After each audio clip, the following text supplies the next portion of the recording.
kami menemukan adanya penyimpangan bahwa spesifikasi teknis pengadaan tidak memenuhi tujuan pengadaan. Dalam hal ini, dalam dokumen perencanaan pengadaan dinyatakan bahwa tujuan pengadaan yang dilakukan adalah untuk menyediakan helikopter angkut untuk penggunaan trooper dan air ambulance.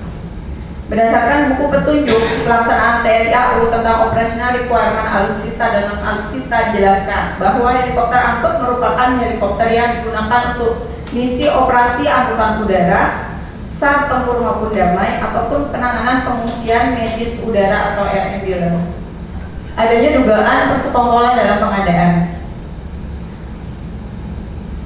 Pada pasal 22 Peraturan KPPU nomor 2 tahun 2010 dinyatakan bahwa bersekongkol adalah suatu kerjasama yang dilakukan oleh pelaku usaha dengan pihak lain atas inisiatif siapapun dan dengan cara apapun dalam upaya memenangkan peserta tender tertentu. Persekongkolan terjadi apabila sejumlah pelaku usaha atau penyedia barang atau jasa mengadakan konspirasi satu sama lain sehingga sebenarnya tidak pernah ada persaingan di antara mereka atau persaingan semu. Mari bersatu seluruh rakyat Indonesia melawan mereka. Hai guys, jangan lupa tonton sampai habis agar tidak gagal paham.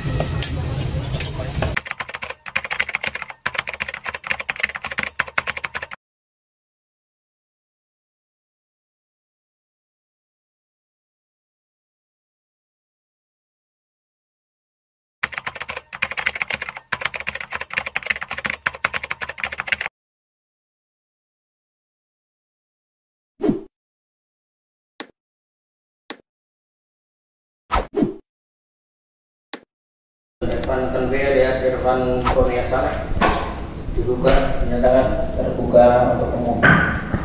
Silakan terdakwa ke ruang sidang.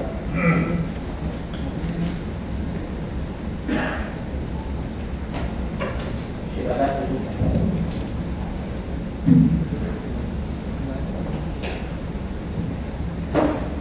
Baik, sehat saudara terdakwa ini? Alhamdulillah yang mulia sehat. Sesuai agenda sidang berdasarkan penundaan sidang Senin yang lalu, hari ini masih mendengar keterangan saksi dari penuntut umum ya. Silakan saudara pindah ke tempat duduk.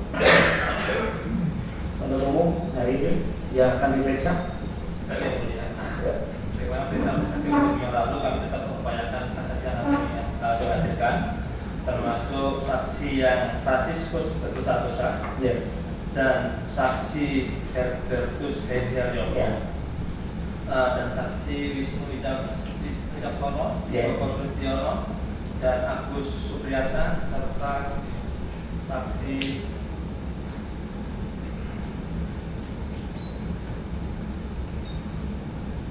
yang mulia terkait dengan Franciscus berdosa-dosa dan Herbertus Hendaryono. Kami mencoba mengupayakan untuk bisa dihukum kembali. Namun demikian untuk yang Teguh Santoso tadi pagi menginformasikan kondisinya masih drop, sedangkan untuk Herbertus Hendaryono yang ada di Malang juga menyampaikan surat keterangan sakit sampai tanggal 20. Kami coba untuk bisa mengupayakan Zoom dari rumah pun juga yang bersangkutan menyatakan kondisinya masih tidak bisa bersidang Zoom dan kemudian yang boleh kami sampaikan perilaku panggilan sidangnya di persidangan. Dan untuk yang anggaran udara sampai hari ini kami masih berupayakan karena masih belum ketemu. Tapi kami sudah mengajukan panggilan ke bersangkutan di daerah Bogor yang berada dalam diterima oleh istri daripada kakak kembaran yang menjadi ya. Tapi untuk yang bersangkutan kami belum bertemu secara langsung dan kami masih menanyakan posisinya yang sampai di mana. Ya. Untuk Agus Supriyatna, ini kami juga sudah berkoordinasi dengan Disko TNI AU dan kami sebelum dapat informasi dari Disko TNI AU untuk posisi yang bersangkutan, begitu juga terkait dengan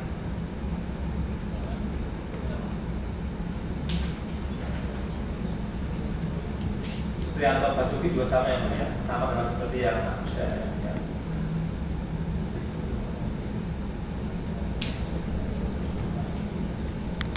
Dan izin yang mulia kalau diperkenankan karena terkait dengan Franciscus Teguh Santosa dari Terusedi Haryopo ini kalau sudah berbayakan, tetapi yang bersangkutan masih kondisi sakit yang mulia, kalau diperkenankan kami dibacakan pihaknya yang mulia.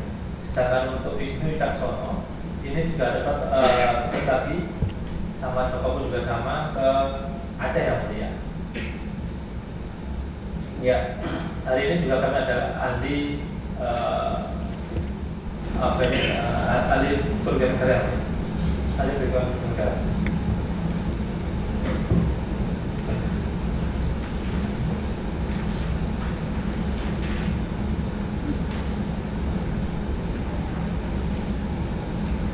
Kalau tiap jadwal sidang sakit itu berarti sakitnya sakit musiman. Tapi apa boleh buat, inilah resiko panggilan kita kan, formalitas memang harus dipenuhi. Jadi kemarin sudah majelis sudah menyampaikan menjadi saksi itu kan sudah kewajiban. Jadi substansinya kan sudah tahu. Persoalan formalitas menurut KPK sudah dipenuhi kan begitu. Nah, berulang kali tiap kali sidang selalu alasan sakit.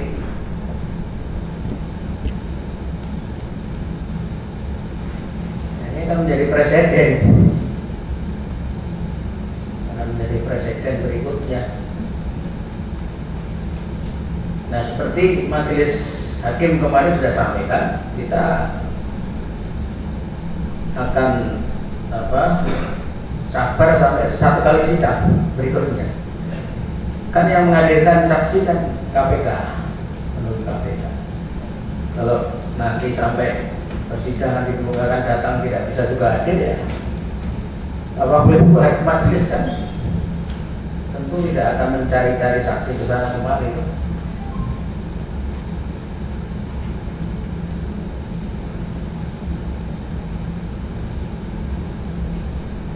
Dan kalau pernyataan majelis terdahulu dilakukan bahwa kalau sudah terpenuhi alasan sah panggilan ya kan sudah dipanggil paksa saja kan begitu. Yang sudah menjadi warga sipil ya lakukan sesuai dengan ketentuan undang-undang yang ada.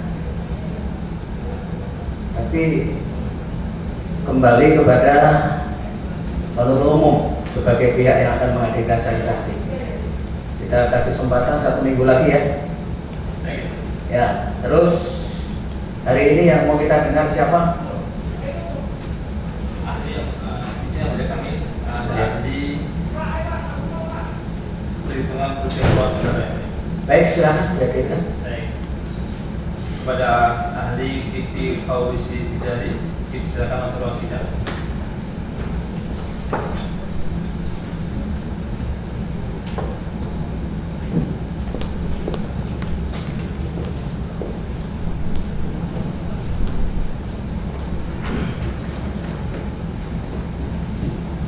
Izin yang mulia, karena ini juga terkait dengan tim yang mau disidang untuk membawa staf. Boleh, silakan. Kalau itu berkaitan dengan soal apa nanti akan dipaparkan di depan, silakan. Baik.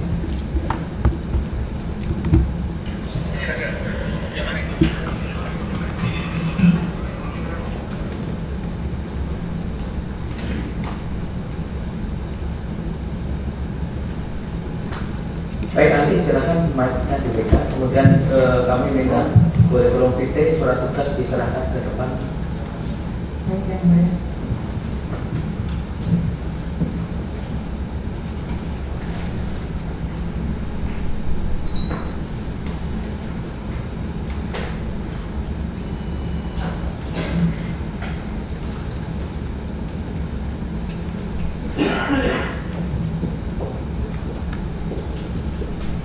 Silakan.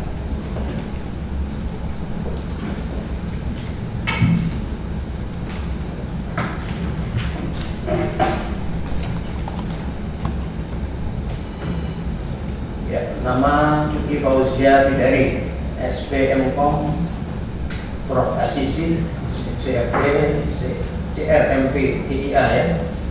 Saya di Kediri 12 April tahun 81, betul? Betul, Yang Mulia. Ya. Perempuan Kebangsaan Indonesia, alamat Gedung KPK, Jalan Kuningan Persada, Kapling 4, Jakarta Selatan, betul ya? Betul, Yang Mulia. Ya, agama Islam. Pekerjaan PNS pada unit forensik akuntansi, Direktur Deteksi dan Analisis Korupsi KPK, betul? Betul, Yang Mulia. Ya. Dihadirkan oleh penumpang dalam kapasitas sebagai ahli ya? Ya, betul. Ya. Ahli di bidang Forensik akuntansi, Yang Mulia. forensik akuntansi. Baik, silakan saudara berdiri sebelum saudara memberikan pendapat dalam kapasitas sebagai ahli.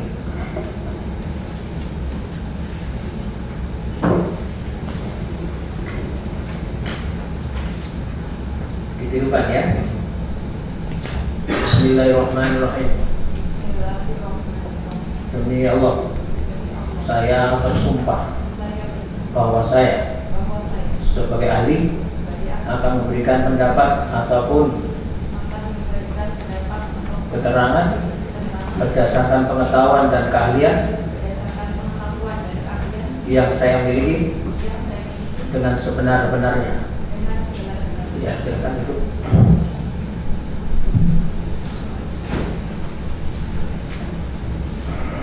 Baik, ahli, sebelum saudara memberikan pendapat, bisa saudara terangkan sedikit riwayat pendidikan formal maupun sertifikasi, kemudian kursus kegiatan ilmiah yang saudara lakukan, pengalaman saudara menjadi ahli di persidangan.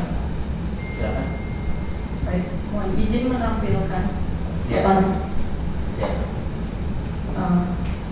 Perkenalkan, nama saya Kiki Fauzia Bidari. Saya seorang pegawai negeri sipil di Direktorat Deteksi dan Analisis Korupsi di bawah Kedeputian Informasi dan Data KPK. Tepatnya di unit forensik akuntansi. Saya saat ini sebagai Ketua Tim Forensik Akuntansi. Pengalaman pekerjaan saya, sebelumnya saya sebagai pegawai di PT Bank BRI Persero Tbk. Kemudian saya diterima di KPK sebagai internal auditor dari tahun 2007 sampai tahun 2021. Kemudian saya saat ini bekerja di unit forensik akuntansi. Untuk keahlian profesional saya, antara lain yang pertama adalah Certified Fraud Examiner, kemudian ada sertifikasi auditor ahli Pratama, ada juga Qualified Internal Auditor, Certified Risk Management Professional, dan ahli pengadaan barang dan jasa. Untuk pengalaman saya menjadi ahli, saya pernah menjadi ahli pada perkara korporasi atas nama PT Merel Esa, kemudian ada kerugian keuangan negara, perjalanan dinas luar negeri pada pemerintah Kabupaten Minahasa. Kemudian sertifikasi pelatihan. Sertifikasi dan pelatihan yang pernah saya ikuti yang terkait langsung dengan tugas saya sebagai forensic accountant, yang pertama adalah Certified Anti-Money Laundering Specialist atau CAMS, kemudian ada Cross Border Financial Investigation di tahun 2022, dan Forensic Accounting Training oleh UNODC tahun 2021, Fraud Auditing oleh Lembaga Pengembangan Fraud Auditing, kemudian ada penanganan barang bukti elektronik oleh Laboratorium Barang Bukti Elektronik KPK, Advanced Data Analytics and Investigation, kemudian ada audit diklat pembentukan auditor ahli pertama oleh BPKP, audit investigasi oleh KPK, Advanced Procurement Audit oleh KPK, ahli pengadaan barang dan jasa, Probity Audit, Certified Fraud Examiner, dan Investigative Interview. Ya, baik. Pendidikan terakhir. Pendidikan terakhir saya sarjana strata 2 dengan gelar Magister of Commerce in the field of Professional Accounting dari The University of Queensland, Australia. Baik. Baik, saudara ahli ya, dan majelis mengingatkan nanti silakan saudara berikan pendapat maupun keterangan sebagaimana tadi majelis sesuai dengan sumpah saudara, yaitu atas dasar pengetahuan dan keahlian ya, dan kompetensi, intinya kan begitu. Nanti kalau ada pertanyaan-pertanyaan di luar kompetensi saudara tidak usah jawab, karena kan yang kita ingin uji di sini ya berkaitan dengan keahlian. Jadi kalau di luar kompetensi ya tidak perlu dijawab. Demikian, silakan. Terima kasih yang mulia. Saudara Ali.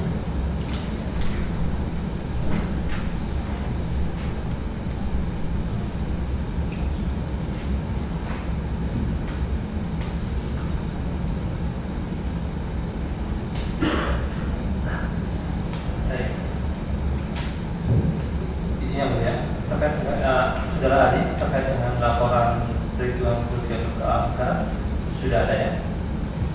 Sudah ada. Baik. Apakah boleh dibimbing oleh Majelis Hakim? Boleh.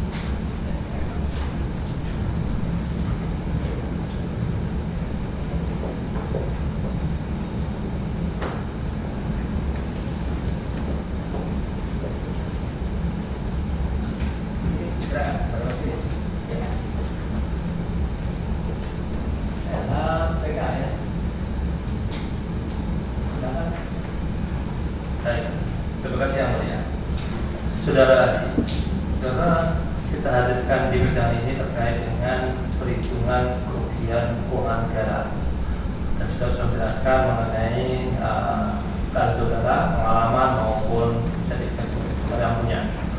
Sudah terjelaskan mengenai terkait dengan definisi keuangan negara maupun kerugian keuangan negara. Baik.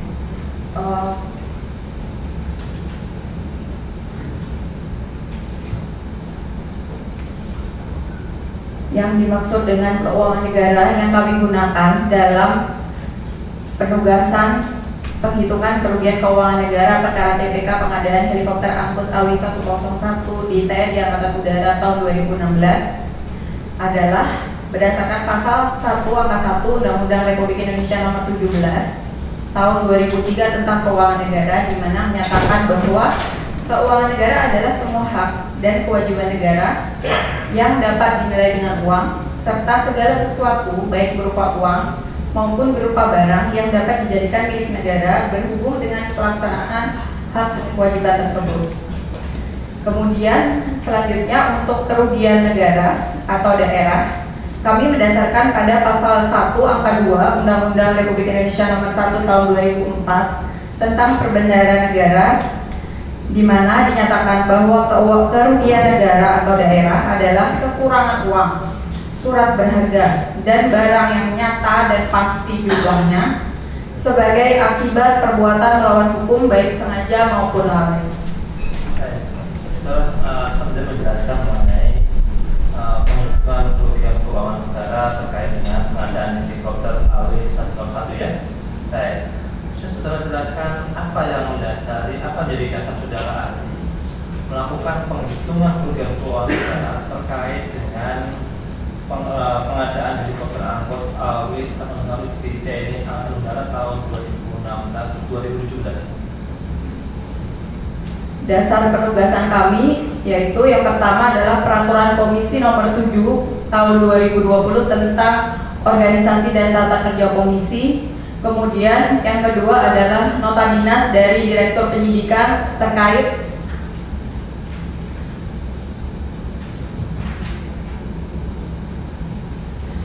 permohonan penghitungan kerugian negara dalam pengadaan helikopter angkut AW101 di TNI AU tahun anggaran 2016. Kemudian ada surat tugas dari Deputi Informasi dan Data nomor 1183 dan nomor 1453. Lalu standar apa yang saudara ahli gunakan di dalam melakukan penghitungan kerugian keuangan tersebut? Kami menggunakan dua standar. Yang pertama adalah standar pemeriksaan keuangan negara atau SPKN. Kemudian yang kedua adalah standar internal audit pemerintah yang diterbitkan oleh Asosiasi Auditor Internal Pemerintah. Selain itu, kami juga merujuk kepada peraturan BPKP, peraturan Kepala BPKP tentang prosedur penugasan bidang investigasi. Ya, kita masuk catatan peraturan BPKP nomor 17 tahun 2017. Ya, betul. Baik, Saudara Ali, bisa Saudara jelaskan mengenai ruang lingkup peraturan Saudara ketika Saudara melakukan penghitungan kerugian keuangan negara ini? Baik, dapat kami jelaskan sebagai berikut. Jadi penugasan yang kami lakukan meliputi analisis forensik akuntansi, yaitu meliputi berbagai teknik, diantaranya adalah penelusuran transaksi keuangan atau tracing, kemudian ada juga analytical review yang misalnya adalah melakukan analisis perbandingan, kemudian analisis penyebab terjadinya suatu kondisi dan akibatnya, kemudian ada recalculation atau perhitungan ulang atas data yang dianalisis, kemudian ada physical examination atau pengecekan fisik atas objek yang dianalisis, dan juga detailed inquiry atau konfirmasi kepada pihak-pihak yang terkait. Baik, saudara kan tentu dalam hal penghitungan kerugian keuangan negara terkait dengan kasus ini adalah bersama tim ya. Ya, betul. Baik.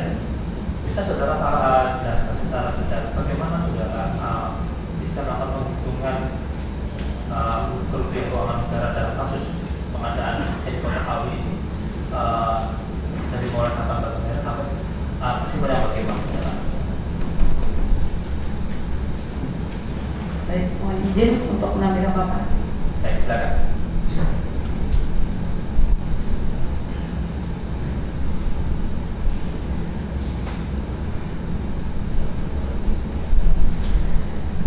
Jadi berdasarkan definisi kerugian negara yang kami gunakan, yaitu pasal 1 angka 22 Undang-Undang Republik Indonesia nomor 1 tahun 2004 tentang bendahara negara, kami juga mengidentifikasi atau mengetahui bahwa dalam tulisan yang di buku Tuana Kota yang berjudul Menghitung Kerugian Negara dan Tindak Pidana Korupsi, ada berbagai metode penghitungan kerugian negara. Di antaranya metode kerugian total atau total loss, kemudian ada metode kerugian total dengan penyesuaian, ada metode kerugian bersih atau net loss, kemudian ada metode harga wajar, metode harga pokok, kemudian ada metode harga perkiraan sendiri, metode penggunaan jasa penilai, dan ada juga namanya metode biaya kesempatan atau opportunity cost.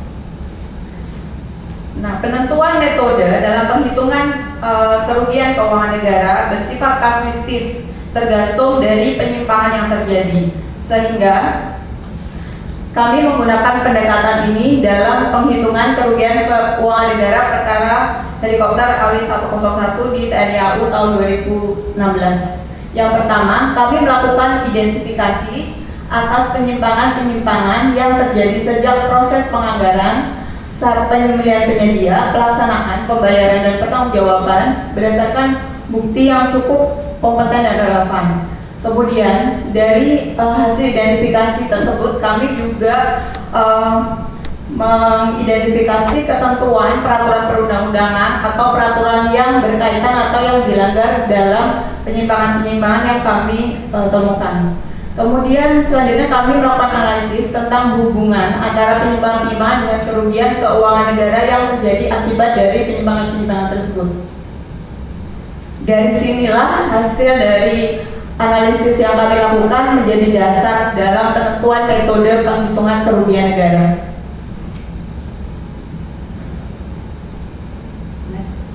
Selanjutnya kami melakukan proses penghitungan keuangan kerugian keuangan negara dan akhirnya sampai pada nilai atau besaran suatu nilai kerugian negara. Selanjutnya dari berdasarkan hasil analisis yang kami lakukan,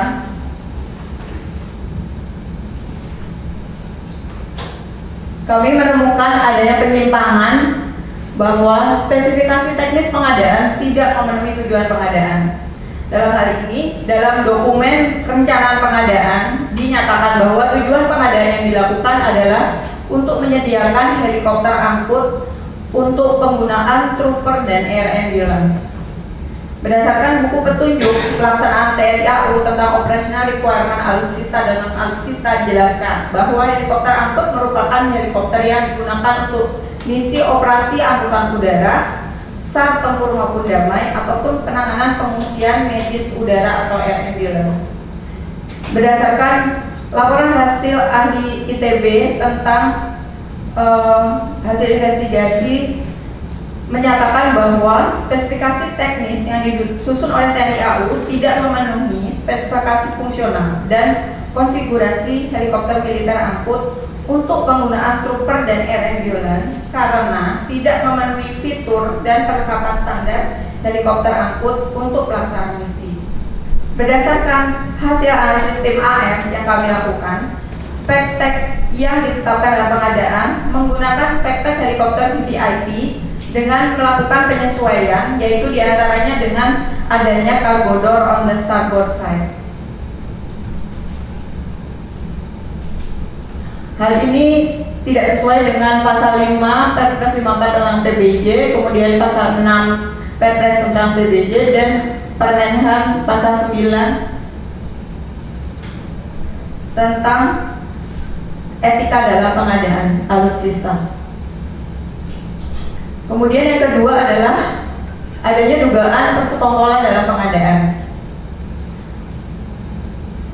Pada pasal 22 Peraturan KPPU nomor 2 tahun 2010 dinyatakan bahwa bersekongkol adalah suatu kerjasama yang dilakukan oleh pelaku usaha dengan pihak lain atas inisiatif siapapun dan dengan cara apapun dalam upaya memenangkan peserta tender tertentu.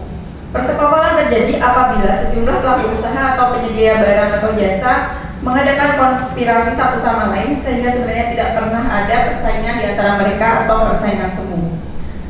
Selanjutnya dapat kami jelaskan dari gambar ini. Sebelah kami mengetahui atau menemukan kondisi bahwa pengadaan menggunakan metode pemilihan khusus dengan mengundang dua peserta, yaitu PT DJM atau PT Diratama Jaya Mandiri dan PT Karsa Cipta Gemilang atau KCG. Dari hasil penelusuran yang kami lakukan, antara PT DJM dan PT KCG memiliki hubungan afiliasi. Dari gambar kita bisa lihat bahwa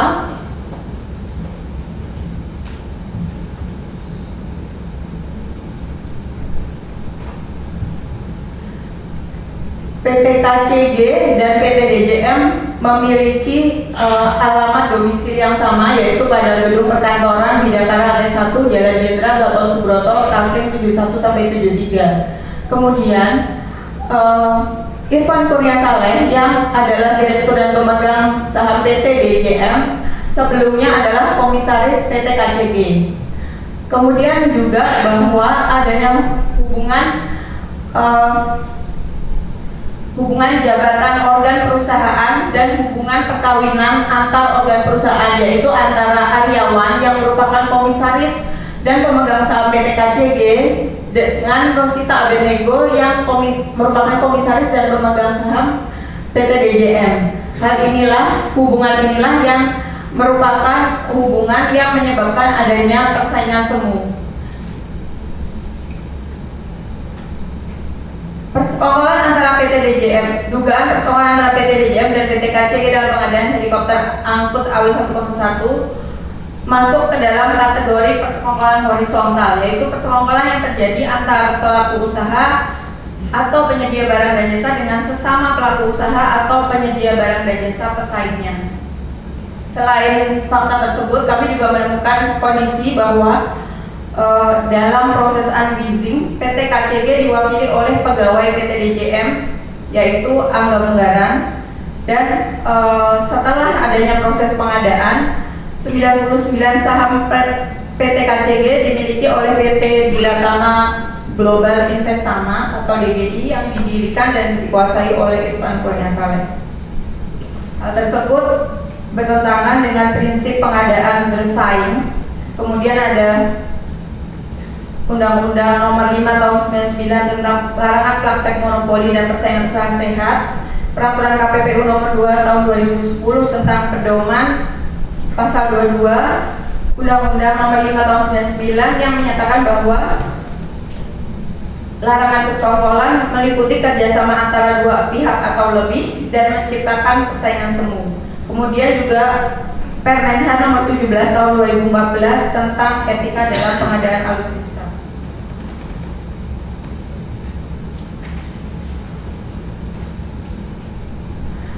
Penyimpangan yang ketiga adalah hasil pengadaan tidak sesuai dengan kontrak. Di sini ada dua hal yang kami jelaskan. Yang pertama, bahwa helikopter yang diterima TNI AU bukan merupakan helikopter baru. Hal ini berdasarkan ketentuan dalam kontrak yang tertulis dalam pasal 1 yang menyatakan bahwa pihak kedua akan melaksanakan pekerjaan sebagai berikut: melaksanakan pengadaan helikopter angkut dan dukungannya yang merupakan produksi baru dan layak udara sesuai dengan spesifikasi yang terinci dalam lampiran.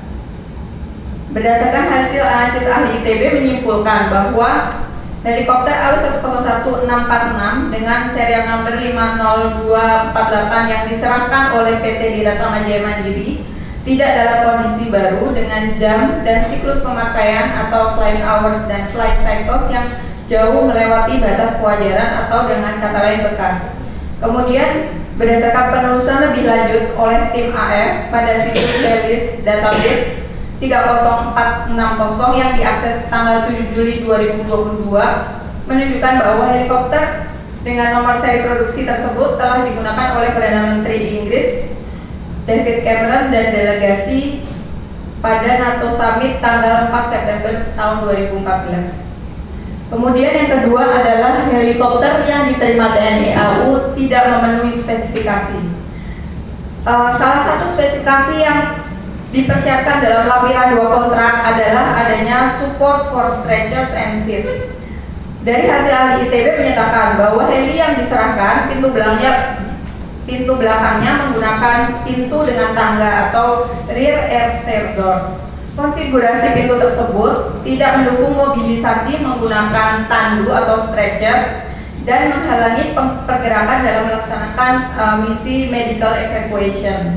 Selain itu, lebar pintu tidak memenuhi standar minimum mobilisasi dengan menggunakan stretcher. Kemudian, spesifikasi penting lainnya yang juga dipersyaratkan dalam kontrak adalah cargo door on the starboard side. Hasil pemeriksaan fisik dari ahli ITB menyatakan bahwa pintu jendela bagian starboard bukan cargo sliding door yang merupakan konfigurasi angkut. Pintu tersebut merupakan pintu jendela emergency.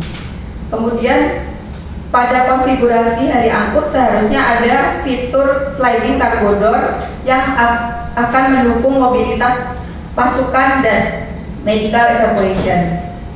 Selanjutnya, dari hasil analisis ahli ITB juga menyimpulkan bahwa hasil pengadaan tidak sesuai dengan spesifikasi fungsional dan konfigurasi helikopter angkut yang dibutuhkan oleh TNI AU untuk memenuhi fungsi yang dibutuhkan, baik sebagai helikopter militer dengan keperluan angkut atau trooper maupun sebagai helikopter medevac atau air ambulance. Dalam hal ini, kami juga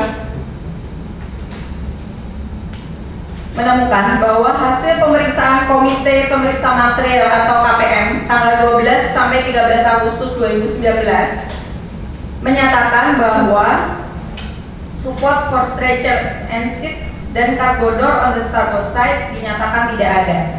Kemudian hasil pemeriksaan fisik yang kami lakukan di tanggal 18 Agustus 2022 menyatakan hal yang sama dengan hasil pemeriksaan fisik ahli ITB dan tim KPM, di mana helikopter AW101 yang diserahkan oleh PT DJM kepada TNI AU tidak memiliki cargo door on the starboard side dan menggunakan pintu belakang berupa tangga yang tidak mendukung adanya mobilisasi tandu atau support for stretcher. Penyimpangan yang keempat, adanya pemberian dana komando. Berdasarkan penelusuran yang kami lakukan, pada rekening Koran Bank Mandiri atas nama PT DJM nomor 129.006.1112971 pada tanggal 5 September 2016 terdapat setoran tunai sebesar 418.956.300.000 rupiah yang dilakukan oleh anggaran yang kami identifikasi sebagai pembayaran tahap 1 pengadaan helikopter AW101.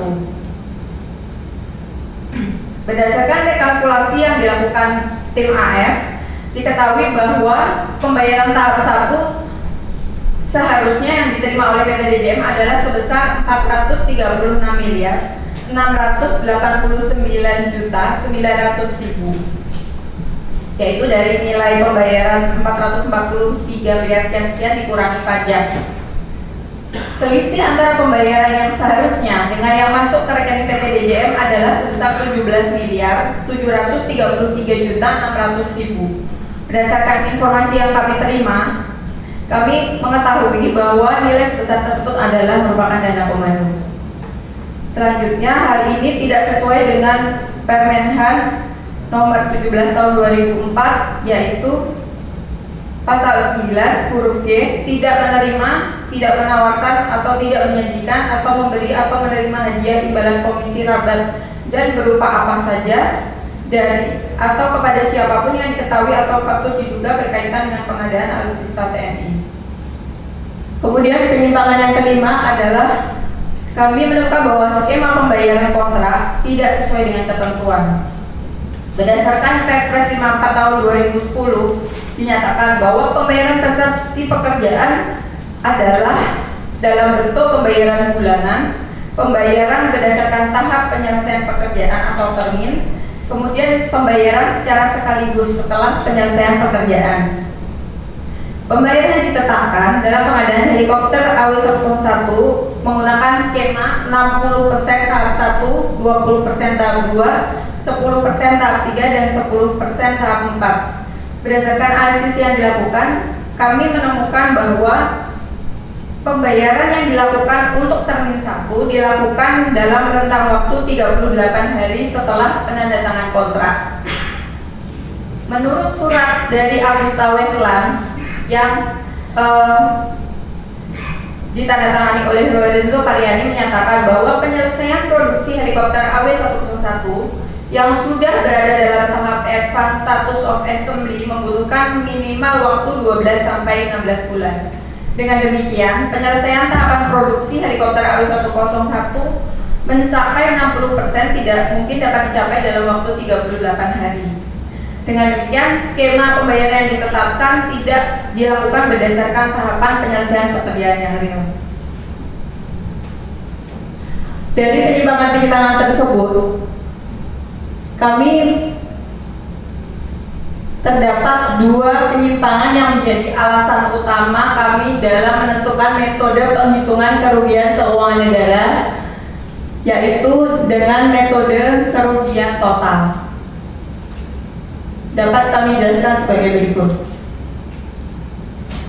Berdasarkan Peraturan Kepala LKPP nomor 14 tentang Juknis, perubahan kedua Perpres PBJ menyatakan bahwa spektek harus disesuaikan dengan kebutuhan pengguna barang dan jasa.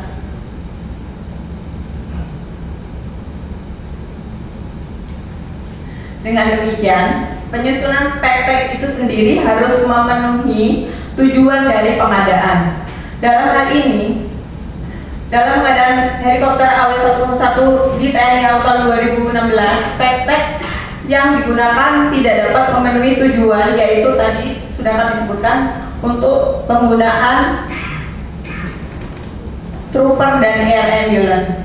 Spektek yang digunakan merupakan modifikasi dari spektek helikopter AW101 VVIP yang tidak memiliki fitur dan perlengkapan standar untuk pelaksanaan misi, yaitu adanya sliding door dan climbing door untuk mobilisasi pasukan dan evakuasi medis.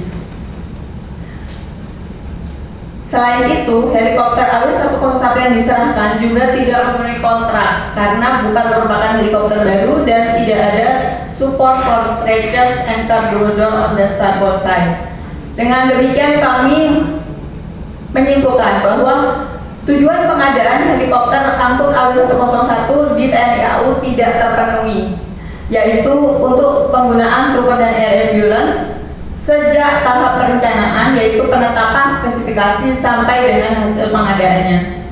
Berdasarkan hasil tersebut, kami menetapkan bahwa metode yang digunakan dalam penghitungan adalah metode kerugian total atau total loss, di mana metode tersebut memperhitungkan seluruh biaya yang telah dikeluarkan dari kas negara. Dari hasil penelusuran kami, terdapat 4 tahap pembayaran yang nilainya sudah dikeluarkan dari kas negara dengan nilai total adalah sebesar 738 miliar 900 juta rupiah.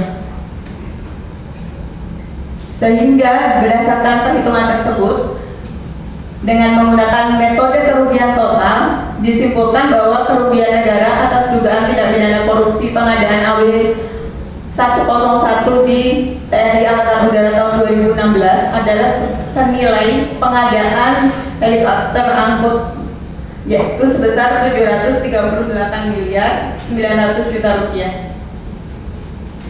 Kami juga perlu menyampaikan hal lain terkait pengadaan helikopter angkut, yaitu yang pertama, terdapat pengembalian kelebihan pembayaran yang telah disetorkan ke kas negara tanggal 7 November 2019 melalui Bank BRI sebesar 31 miliar 689 juta 290 ribu. Kemudian terdapat nilai sebesar 139 miliar 424 juta 620 1909 yang merupakan pembayaran termin ketiga dan keempat yang masih berada di rekening lintas tahun dan saat ini telah diblokir oleh penyidik. Kedua nilai tersebut tidak mengurangi nilai kerugian negara yang terjadi, namun dapat menjadi pengembalian kerugian keuangan yang dilakukan. Terima kasih.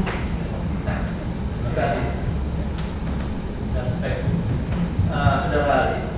Saudara ini memang banyak hal terkait dengan apa ini dari awal angket, tentu itu diperlukan data-data untuk mendukung penghitungan saudara itu. Saudara jelaskan bagaimana saudara saat ini mendapatkan data-data yang terkait dengan penghitungan penghitungan negara itu.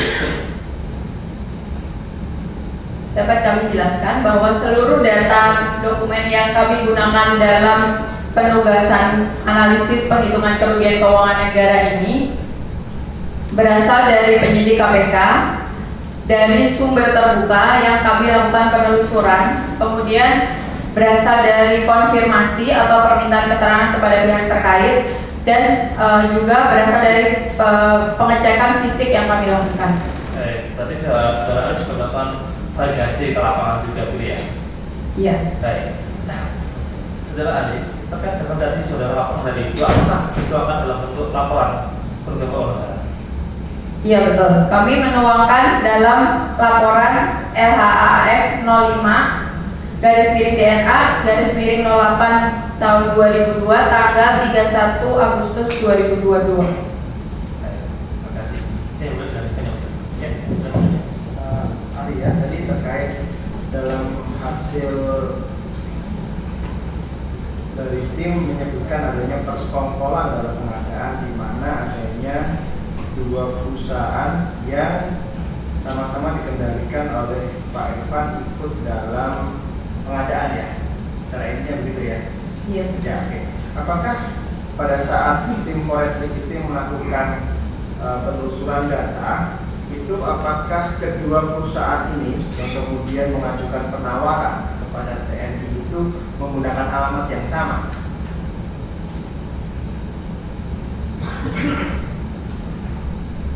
Saya tidak yakin, tapi kami menemukan dari data AHU bahwa alamat domisilinya adalah sama. Sama, oke. Tadi terkait dengan uang 31 miliar yang ada di rekening lintas tahun ya. Nah, setahu ahli, ini rekening yang dikuasai oleh pihak ketiga dalam hal ini adalah PT Diratama atau dikuasai oleh pihak lain. Ini kan uang sudah keluar tapi proyeknya belum selesai ya, tidak di carry over tapi duitnya diambil duluan. Itu rekeningnya dalam penguasaannya dari pendakwa ini atau dikuasai oleh pihak lain? Izin bertanya, nilainya tadi 31 rekening yang lintas tahun yang 31 139 miliar. Yang 31 itu hasil dari pengembalian. Oh, pengembalian. Oke. Nah, tadi terkait dengan dana komando 17 miliar sekian tadi, itu ahli apakah bisa melihat dari bukti yang mana adanya penyisihan 17 miliar untuk dana komando?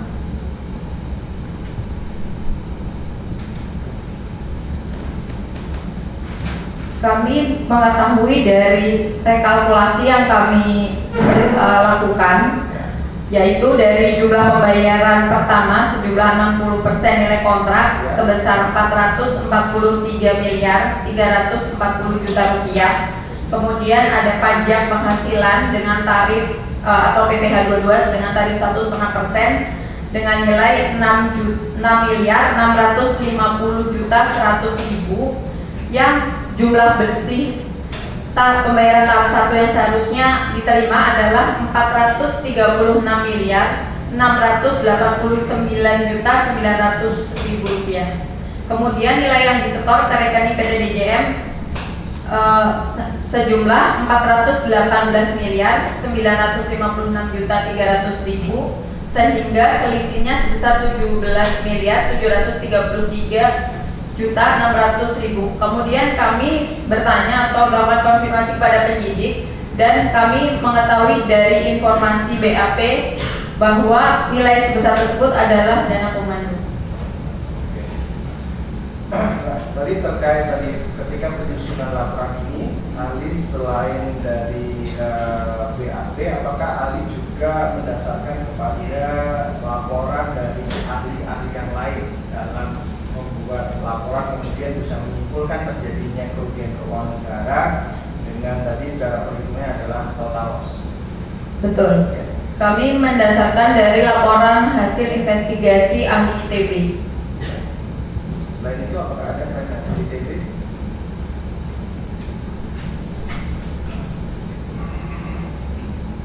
Dari BAP, saksi dari BAP ahli juga melihat. Iya.